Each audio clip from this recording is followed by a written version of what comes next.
पढ़ेंगे या पहाड़ी स्कूल बोलते हैं या पहाड़ी शैली बोलते हैं। तो उस देखिए, जैसे हमने राजस्थानी पढ़ा, फिर मुगल पढ़ा, फिर पहाड़ी। तो ईरानी और राजस्थानी जब मिक्स होती है तो मुगल चित्रकला का जन्म होता है। वैसे ही मुगल चित्रकला और लोक कला जब मिक्स होती है तो पहाड़ी कला का जन्म होता है। कहने का मतलब ये है कि जो मुगल 1707 में जब औरंगजेब की डेथ होती है तो मुगल वंश के जितने अन्य बादशाह थे, यानी कि औरंगजेब के लड़के जो थे, बेटे, उत्तराधिकार का जब युद्ध होता है, ठीक है, तो उसमें पूरा मुगल साम्राज्य विभक्त हो जाता है।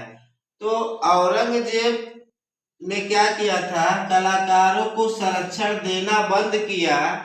तो कलाकारों ने किया क्या कि जीवन यापन करने के लिए वो करते क्या, मुगल काल में संरक्षण दिया नहीं गया, चित्रकारी तो वो कर रहे थे, लेकिन राजाओं द्वारा उनको क्या किया गया, जीवन यापन करने के लिए धन और संपदा की व्यवस्था नहीं की गई। तो कलाकार निराश हुए और वो क्या हुए, पंजाब और हिमाचल की पहाड़ियों की ओर पलायन किया।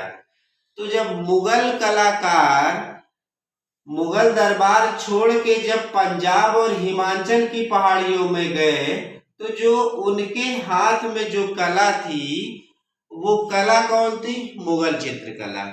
तो वहां से मुगल चित्रकला पंजाब और हिमाचल की पहाड़ियों में जाती है और वहां पे पंजाब और हिमाचल की पहाड़ियों में ऑलरेडी वहां पर लोक कला विद्यमान थी और उसके साथ जब मिक्स होती है, यानी कि मुगल चित्रकला और लोक कला जब मिक्स होती है तो पहाड़ी शैली का जन्म हो जाता है।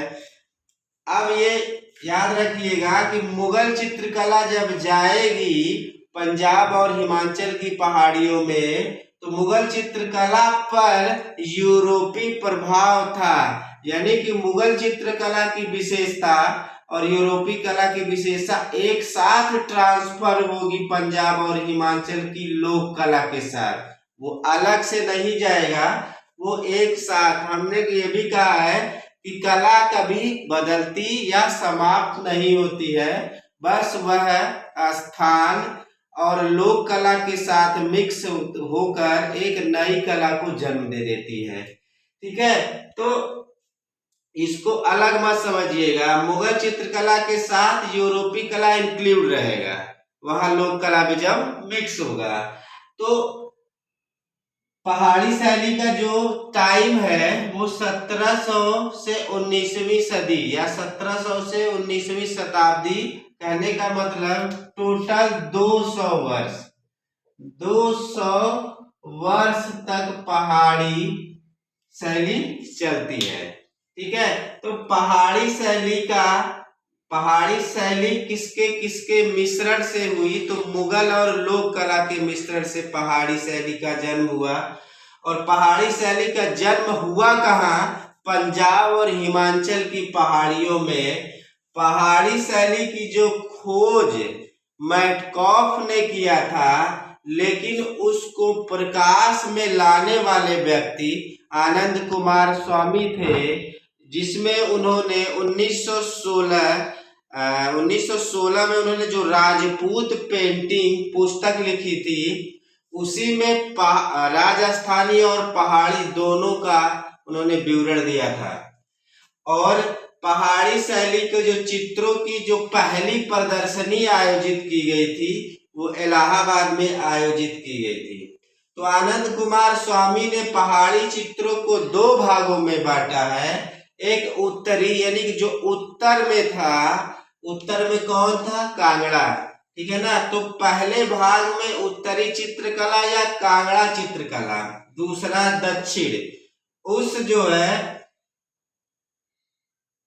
पंजाब और हिमाचल के डायरेक्शन में देखेंगे, जो दक्षिण में स्थित था, दक्षिणी कला या डोगरा जम्मू कला, ये दो भागों में उन्होंने बांटा था।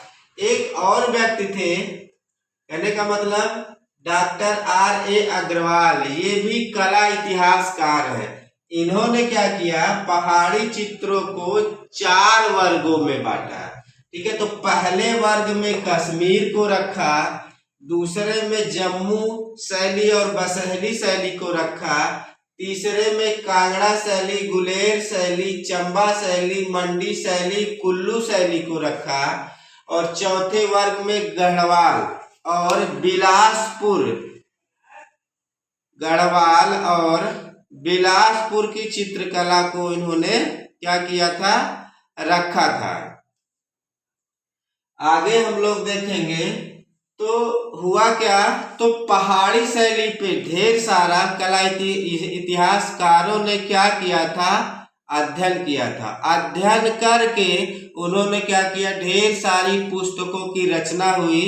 तो कौन सी पुस्तक किस सन में लिखी गई और उस पुस्तक का क्या नाम था, तो उसमें से ये देखना है कि पहाड़ी शैली से संबंधित प्रमुख पुस्तकें। तो उसमें ओसी गांगुली ने 1926 ईस्वी में एक पुस्तक की रचना की जिसे master pieces of Rajput painting, ये पुस्तक का नाम है, ओसी गांगुली ने लिखा था 1926 ईस्वी में।